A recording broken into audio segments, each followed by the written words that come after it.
Halo, teman-teman.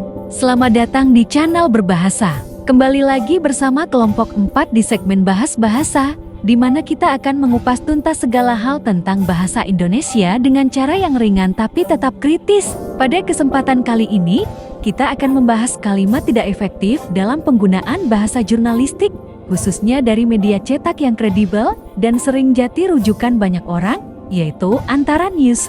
Untuk itu, kami telah mengambil contoh artikel dari Antara News edisi Kamis, 15 Mei tahun 2025, yang akan kita bedah bersama.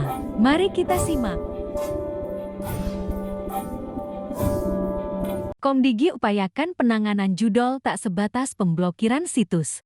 Jakarta, Antara Direktur Jenderal Dirjen Pengawasan Ruang Digital Kementerian Komunikasi dan Digital Komdigi Alexander Sabar di Jakarta, Kamis, menjelaskan bahwa Komdigi telah berupaya menjalankan strategi penanganan judi online judol agar tidak berhenti pada pemutusan akses semata. Selain pemblokiran situs, penanganan juga menyasar alur transaksi keuangan di balik praktik ilegal tersebut. Melalui kolaborasi aktif Komdigi dengan sejumlah lembaga terkait, termasuk Pusat Pelaporan dan Analisis Transaksi Keuangan PPATK, Otoritas Jasa Keuangan OJK, dan Bank Indonesia BI, alur transaksi keuangan di balik praktik judol dapat terdeteksi dan ditangani penegak hukum.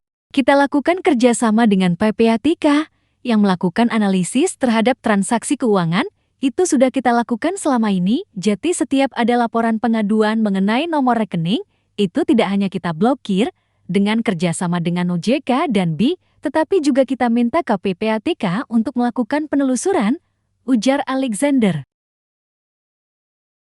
PPATK berperan penting dalam menganalisis transaksi keuangan mencurigakan. Hasil penelusuran tersebut kemudian diserahkan ke aparat penegak hukum untuk proses hukum lebih lanjut. Berdasarkan data dari PPATK, apabila tidak dilakukan intervensi terhadap judol, maka terdapat potensi kerugian dari praktik ini yang dapat mencapai sekitar 1.000 triliun rupiah di akhir tahun 2025, kata Alexander. Langkah ini sejalan dengan arahan Presiden Prabowo Subianto untuk menangani praktik judol tidak hanya sampai pada pemutusan akses dan pemblokiran situs, namun juga membongkar jaringan judi online secara lebih mendalam, termasuk penelusuran payment gateway seperti fintech, dompet digital, dan lain-lain. Komdigi menegaskan komitmennya untuk memperkuat kolaborasi lintas sektor demi mewujudkan ruang digital yang bersih dan aman dari praktik ilegal seperti judi online. Halo semuanya, dalam video ini, saya dan tim akan membedah 7 kalimat dari artikel berita berjudul Komdigi upayakan penanganan judol tak sebatas pemblokiran situs yang dimuat di Antara News. Tujuan kami adalah untuk menilai apakah kalimat-kalimat dalam artikel tersebut sudah memenuhi syarat sebagai kalimat efektif dalam bahasa Indonesia. Kita mulai dari kalimat pertama, dengan tema kesatuan gagasan. Kalimat yang kami analisis berbunyi, melalui kolaborasi aktif Komdigi dengan sejumlah lembaga terkait, termasuk PPATK, OJK, dan BI, alur transaksi keuangan di balik praktik judol dapat terdeteksi dan ditangani penegak hukum. Sekilas, kalimat ini terdengar informatif. Namun jika kita perhatikan dengan lebih cermat, kalimat ini sebenarnya tidak efektif. Ada dua masalah utama. Pertama, ide pokok dalam kalimat ini tidak fokus. Kalimat ini membahas terlalu banyak hal dalam satu kalimat. Kolaborasi, alur transaksi, dan penegakan hukum. Ketika tiga ide besar ini disatukan tanpa kejelasan mana yang paling utama, pembaca bisa bingung dan kehilangan arah dari pesan yang ingin disampaikan. Masalah kedua adalah susunan kalimatnya yang tidak jelas, terutama bagian subjek dan predikat. Dalam bahasa Indonesia, kalimat yang baik biasanya mengikuti pola SPOK, yaitu subjek, predikat, objek, dan keterangan. Pola ini membantu membuat kalimat jadi lebih mudah dipahami dan tidak membingungkan. Agar kalimat ini lebih efektif dan jelas, bisa ditulis ulang menjadi Komdigi bersama PPATK, OJK, dan BI mendeteksi serta menangani transaksi keuangan dalam praktik judol. Kalimat ini lebih sederhana dan langsung ke intinya. Subjeknya jelas, yaitu Komdigi bersama PPATK, OJK, dan BI. Predikatnya adalah mendeteksi serta menangani, objeknya transaksinya Objeknya transaksi keuangan dan keterangannya adalah dalam praktik judol. Dengan susunan seperti ini, kalimat hanya menyampaikan satu ide utama, yaitu kerjasama dalam menangani transaksi keuangan yang berkaitan dengan judol. Selain itu, struktur SPOK juga terlihat jelas, sehingga pesan yang disampaikan menjadi lebih mudah dipahami. Itulah analisis untuk kalimat pertama. Oke, baik. Berikutnya yang kedua, kita kenal adalah kepaduan atau kita namakan adalah koherensi. Jadi hubungan antar unsur kalimat itu harus saling terkait secara logis, terutama dalam bahasanya pun juga harus padu. Nah, dari artikel ini kita mendapati bahwa ada kalimat yang tidak efektif, terutama mengenai kutipan yang ini. Itu sudah kita lakukan selama ini. Jadi setiap ada laporan pengaduan mengenai nomor rekening, itu tidak hanya kita blokir dengan kerjasama dengan OJK ataupun BI, tapi juga kita minta PPATK untuk melakukan penelusurannya. Nah, di sini kita mendapati bahwa banyak sekali repetisi dengan kata itu, kita, jadi terkesannya adalah lebih membingungkan. Nah, strukturnya pun bisa dibilang tidak mengalir secara logis atau tidak padu di sini. Lantas langkah atau kalimat perbaikannya seperti apa? Untuk menjadi kalimat lebih efektif, kita merubahnya menjadi langkah itu telah kami lakukan sejak lama. Jika ada laporan rekening, kami tidak hanya memblokirnya bersama OJK dan BI, tetapi juga meminta untuk PPATK untuk menelusurinya. Jadi kita berharap jika di sini dilakukan perbaikan, ini syaratnya juga akan terpenuhi, terutama dari strukturnya lebih mengalir dan padu antar idenya. Di bagian ini saya akan membahas mengenai kelogisan dan penalaran, di mana pada unsur kelogisan dan penalaran, suatu kalimat harus masuk akal secara makna dan hubungan antar unsurnya. Sini saya memiliki satu contoh kalimat tidak efektif mengenai kelogisan dan penalaran, yaitu strategi penanganan judi online agar tidak berhenti pada pemutusan akses semata.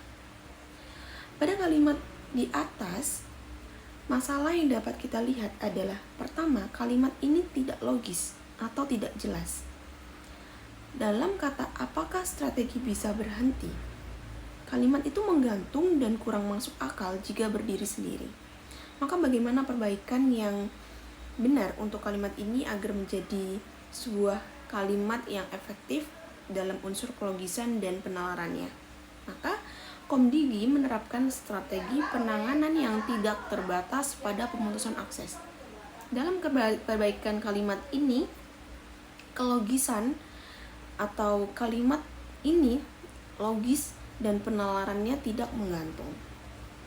Selanjutnya yaitu yang keempat ada tentang kehematan atau ekonomis kata, di mana kelompok kami telah menemukan satu kalimat yang kurang efektif, di mana berbunyi Komdigi menegaskan komitmennya untuk memperkuat kolaborasi lintas sektor demi mewujudkan ruang digital yang bersih dan aman dari praktik ilegal seperti judi online.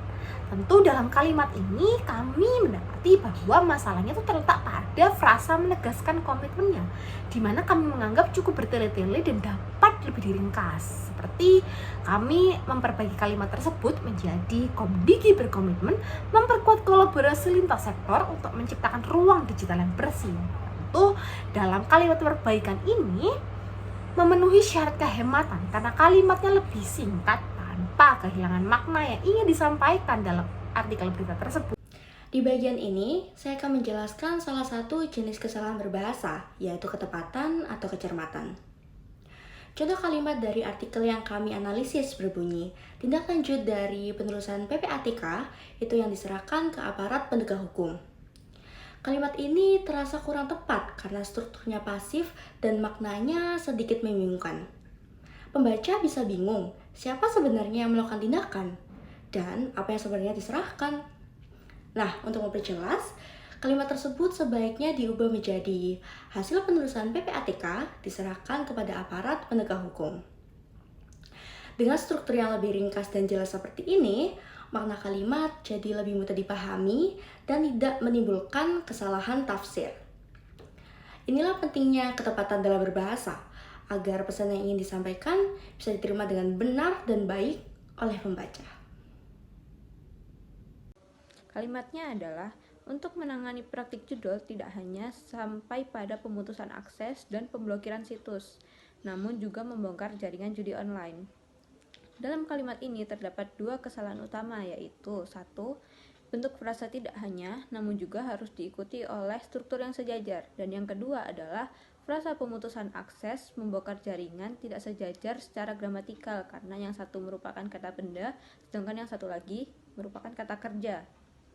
Maka kalimat yang benar adalah, untuk menangani praktik judol, pemerintah tidak hanya memutus akses pemblokiran situs, tetapi juga membongkar jaringan judol. Dengan begini, struktur kalimat sejajar dan konsisten karena semua bagian menggunakan bentuk kata kerja. Yang terakhir adalah kesesuaian dengan ejaan bahasa Indonesia. Penulisan harus sesuai dengan ejaan bahasa Indonesia, mulai dari kapitalisasi, pemakaian tanda baca, hingga penggunaan kata baku. Misalnya dalam kalimat penelusuran payment gateway seperti vintage, dompet digital, dan lain-lain. Ada beberapa hal yang perlu diperhatikan. Yang pertama, kata vintage tidak sesuai dengan kata baku. Yang benar adalah vintage menggunakan C dan H. Kedua, frasa dan lain-lain sebaiknya dihindari, terutama dalam tulisan formal, karena terkesan tidak spesifik dan juga menggantung. Maka dari itu, kalimat tersebut akan lebih tepat jika ditulis menjadi seperti vintage, C dan H, dan dompet digital tanpa menggunakan kata-kata dan lain-lain. Dengan begitu, penulisan akan lebih jelas, rapi, dan tentunya sesuai dengan kaidah ejaan bahasa Indonesia. Kesimpulannya adalah, kalimat efektif tidak hanya soal tata bahasa yang benar, tetapi juga tentang bagaimana pesan tersampaikan secara jelas, ringkas, dan mudah dipahami. Kalimat harus memuat satu ide pokok yang tersusun secara logis, hemat kata, dan juga masuk akal. Pemilihan kata dan ejaan juga perlu tepat dengan struktur yang sejajar dan sesuai dengan kaidah ejaan bahasa Indonesia. Dengan memperhatikan aspek-aspek ini, kita bisa menyusun kalimat yang kuat secara teknis dan komunikatif. Harapannya, semoga pembahasan ini bisa menjadi bekal dalam menyusun kalimat yang lebih tepat dan juga komunikatif. Terima kasih.